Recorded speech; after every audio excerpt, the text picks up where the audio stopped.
அனைவருக்கும் வணக்கம். இன்னைக்கு ஒரு கவிதை வாசிக்கலாம் அப்படின்ட்டு இருக்கு. என் கையில் இருக்கக்கூடிய புத்தகம் என்ன புத்தகம் அப்படின்னா, எனது பெயர் எழுதிய அரிசி. இது எழுதியது யாருன்னா கண்மணி ராஜா. இவர் எந்த ஊருக்கார் அப்படின்னா ராஜபாளையம், விருதுநகர் மாவட்டம் ராஜபாளையத்தில் இருக்கிறாரு.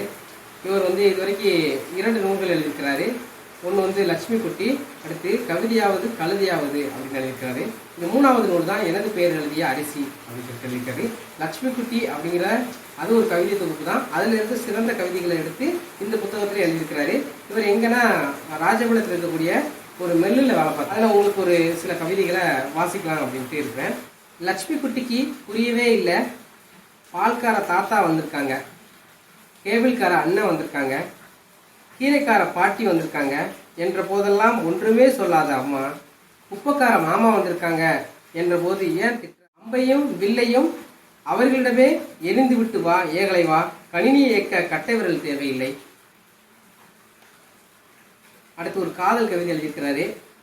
அந்த கவிதை கூட ஒரு கிராமத்து சாயல்ல அழகா இருக்குது. மின்னுகிற கண்ணம் இல்லை, மீனை போல கண்ணும் இல்லை, தேனை போல சொல்லும் இல்லை, தேவதை போல பொண்ணும் இல்லை, ஆனாலும் ராசாத்தி நீதான் என் ரோசாப்பூ, வேலை செஞ்ச மேனியெல்லாம் வேர்வை மனம் வீசுதடி, விதவிதமா பூவெல்லாம் வெக்கப்பட்டு பேசுதடி, செங்கல் தூசி மேலப்பட்டு செவந்திருக்கு உம்மேனி, செத்த நேரம் பார்த்திருந்தா தோற்குமடி மருதாணி, மஞ்சள் அள்ளி பூசி வரும் மாலை நேர வெயில் போல கொஞ்சம் போல நீ சிரிச்சா குளிருதடி எம் மனசு, அந்த சட்டி தூக்கிக்கிட்டு நீ என்ன கடக்கையில சேர்ந்து என்ன கடத்திக்கிட்டு சிரிச்சபடி போனவளே, சாரத்துல ஏறிக்கிட்டு ஓர கண்ணால நீ பார்ப்ப, பாரவது நெஞ்சிலேத்தி பாவி மகன் நான் தவிப்பேன், வேற வேற சாதின்னு வீணா எண்ணாத, வேலை செய்யும் ஜாதியெல்லாம் ஒன்றுதானி பூமியில அப்படின்னு ஒரு காதல்லையே சமத்துவத்தையும் பேசியிருக்கிறாரு.